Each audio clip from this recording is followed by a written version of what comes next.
হবো বাড়িতে একা একা থাকি না একাই থাকুন না ইয়া আল্লাহ আজকে তো বাজারে মানুষই নেই এত তাড়াতাড়ি পড়ছি খাও বাড়িতে একা থাকুন না গে বাজারে একা থাকুন না গো ভালোই লাগে না খাও কি করি জামাইটা মরে গেছে গা যে দুঃখে দুধ বেচবার আহি বাজারে যাই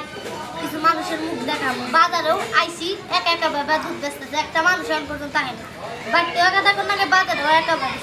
আচ্ছা কেউই আহে না একটা কাস্টমার আহে না যে দুধ নিবে কিরে আজকে তুই একা আইছস তা তোরে কথা বলছি তোরা এত বড় শাসায় কি বাকি দাম না কথা সুবিধা আমরা ভাই আমার তুই এরকম কথা বললি না আমার বলে বলবি না একাই দুধ বেচতে তুই এরকম করিস কেন আমার সাথে তোদের কথা বলতে তোর না চিন্তা না আমার কিসের কথা যাবি না তোর এই বয়সে জামাই মারা গেছে আমি এই লাগে তোমার